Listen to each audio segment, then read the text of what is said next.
3 دن کا بھوکا پیاسا شدید کر دیا۔ میرے عزیزو، ایک ماں کی سارے ثواب کی مجلس سے نام محبت اور محبت۔ ماں کی محبت یہ ہے کہ وہ اپنے بچے کو کبھی اپنی آنکھوں سے اوجھل ہونا پسند نہیں کرتی۔ بچہ معلوم ہے کہ وہ ماموں کے یہاں گیا ہوا ہے یا چچا کے یہاں کھیل رہا ہے، لیکن اگر کچھ دیر سے زیادہ ہو جائے، ماں کو بچہ نظر نہ آئے، تو ماں کی نگاہیں تڑپ تڑپ کے بچوں کو تلاش کرتی ہے۔ وہ اپنے بچے کو دیکھنے کے لیے بےتاب ہو جاتی ہے، مگر ہائے رباب کی قسمت، رباب نے جس علی اصغر کو 6 مہینے اپنی آغوش میں کھلایا، آج رباب 11 محرم اور رباب اس علی اصغر کے لاشے کو جلتی ہوئی زمین پر چھوڑ کے چلی۔ مگر مقتل نے ایک منظر لکھا کہ جب وہ رباب کربلا کی زمین سے جا رہی تھی تو ایک کام یہ کر کے گئی کہ بیوی نے اپنے 6 مہینے والے علی اصغر کو مولا حسین اور اکبر کے درمیان میں رکھا، اور رکھنے کے بعد اکبر کا ہاتھ اصغر کے سینے پر رکھنے کے بعد نے کہا، اکبر اپنے بھائی سے خبردار رہنا، میرا اصغر ڈر کے مارے چونک کے نہ اٹھے، میرے اصغر سے خبردار رہنا۔ عزیزو، ایک ماں اپنے بچے کو جلتی ہوئی زمین پر چھوڑ کے اسیر اور قیدی بن کے چلی گئی۔ وہ بیوی تیار بتیار گھومتی ہوئی میدان شام میں پہنچی۔ عزیزو، کوفے کی سرزمین پر جب یہ قافلہ پہنچا تو کیفیت یہ تھی کہ سروں کو نو کے نیزہ پر بلند کیا ہوا تھا، بیویاں بے ودا اونٹوں پر بیٹھی ہوئی تھی، ماؤں کی گودی میں چھوٹے چھوٹے بچے تھے۔ کوفے کی عورتیں اپنی چھتوں سے کھجوریں پھینک کر کہتی تھی یہ باغیوں کا قافلہ آ رہا ہے، پتھر مار کے کہتی تھی یہ باغیوں کا قافلہ آ رہا ہے۔ میرے عزیزو، کوفے کی ایک خاتون سر شہداء کی منظر کو دیکھ رہی تھی، پہلا سر حسین غریب کا دیکھا اور دیکھ کے کہنے لگی، اس کی نگاہیں بتا رہی ہیں کہ اس کے سامنے اس کے اپنوں کو مار دیا گیا ہے، اس کے ہونٹ بتا رہے ہیں کہ اس کے پیاسا شہید کیا گیا ہے، اس کے چہرے کی رنگت بتا رہی ہے کہ اس کے جوان کو اس کے سامنے مارا گیا ہے۔ عزیزو، حسین کے چہرے سے نظر ہٹی تو رحمان کی گردن میں پڑے پورے عباس کے سر کو دیکھ کر کہنے لگی، بڑا غیور بھائی نظر آ رہا ہے، بڑا شجاع غازی نظر آ رہا ہے، اس کا چہرہ بتا رہا ہے کہ اسے ظالموں نے دھوکے سے مارا ہوگا۔ پھر عزیز و عباس کے چہرے کے بعد جو علی اکبر کے چہرے پر نظر پہنچی، اکبر کو دیکھ کر کہنے لگی، وہ ماں کیسے زندہ رہی ہوگی جس کے سامنے اس کا جوان مارا گیا ہوگا۔ پھر عزیزوں، قاسم کے چہرے کو دیکھ کے کہنے لگی، ایسا محسوس ہوتا ہے جیسے کہ اس کی شادی ابھی ابھی ہوئی ہوگی، اللہ جانے اس کی زوجہ نے کیسے صبر کیا ہوگا، اللہ جانے ماں کیسے زندہ رہی ہوگی۔ عزیزوں، ایک مرتبہ سارے سروں کو دیکھتے دیکھتے اب جو ایک چھوٹے سے سر پر نگاہ پڑی، اصغر کے سر کو دیکھ کر بیویوں کو جمع کیا اور شام کوفے کی عورتوں کو جمع کر کے ہاتھ بلند کر کے کہتی ہے، کوفے کی عورتوں میں دعا کر رہی ہوں، تم میرے ساتھ آمین کہنا۔ ہاتھوں کو بلند کر کے کہا، پروردگار، جب اس بچے کو مارا گیا ہو نا تو پہلے اس کی ماں مر گئی ہو، اتنا سنت اور رباب تو رکھ کے رہ گئی، آواز کی شام کوفے کی خاتون ایسی دعا نہ کر، ارے رباب بھی زندہ ہے، مگر انصاف تو کر، رباب اپنے بیٹے کی سلامتی کی دعا کرتی یا فاطمہ زہرا کے بیٹے کی سلامتی مانگتی۔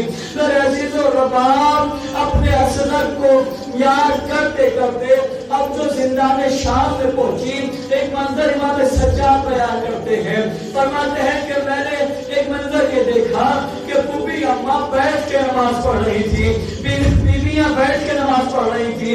میں نے سوال کیا، پھوپھی اماں نماز تو کھڑے ہو کے پڑھی جاتی ہے، آپ بیٹھ کے نماز کیوں پڑھ رہی ہے؟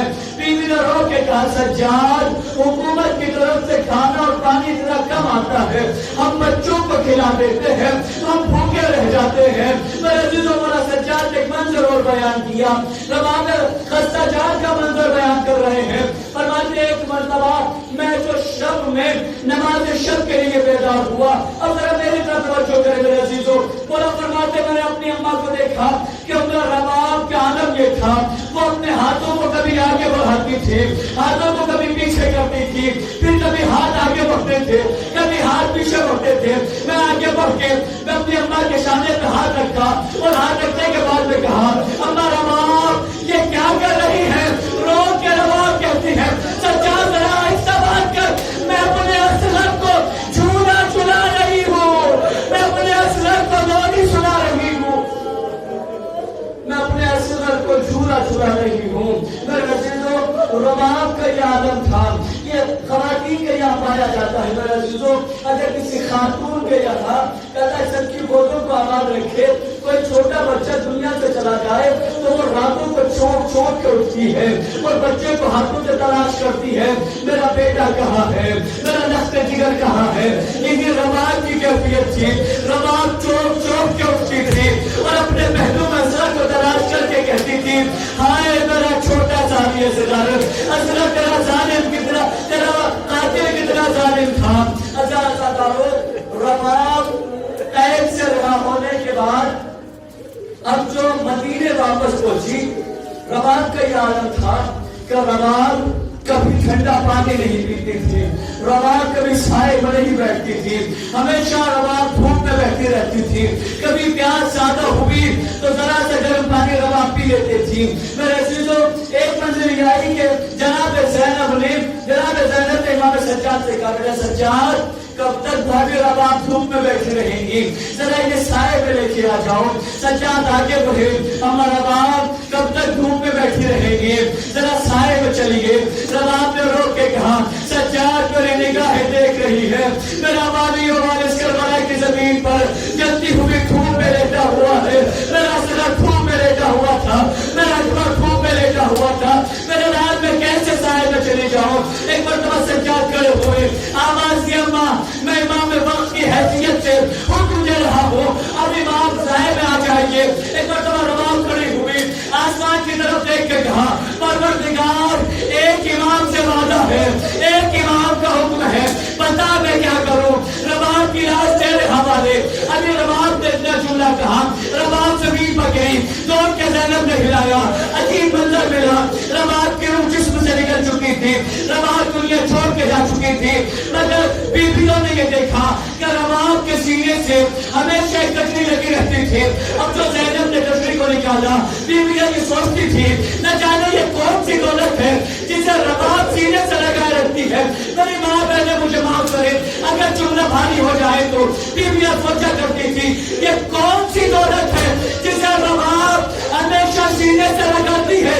رباب کے انتقال کے بعد اب جو کٹری کو کھولا گیا, اصغر کے چولہے کی جلی ہوئی لکڑیاں رباب سینے سے لگائے رکھتی تھی. میرے عزیزوں بس ایک جملہ مجھے حکم ملا ہے کہ میں یہ منظر پیش کر دوں. میرے عزیزوں معلوم ہے رباب بڑی خستہ جا ہے, رباب بڑی مظلومہ ہے, مگر رباب ایک منزل پر خوش نصیب آئی, ایک منزل پر خوش نصیب نظر آئی ہے. وہ منزل یہ ہے کہ رباب نے اپنے ہاتھوں میں علی اصغر کو 6 مہینے کھلایا تو ہے, علی اصغر کو دودھ کو پلایا ہے, علی اصغر کو سنایا تو ہے, علی اصغر کو روزی تو سنائی ہے, مگر ایک ماں ایسی ہے جو بڑی بدنصیب آئی ہے, نام ہے فاطمہ زہرا. ارے درجوں کی راہ, ارے چیخ مار کے کہا, فضا میرا موسم مارا گیا. رباب علی اصغر کو 6 مہینے کھلاتی تو رہی, مگر یہ فاطمہ کا نصیب ارے محسن دنیا میں بھی نہ آ سکے.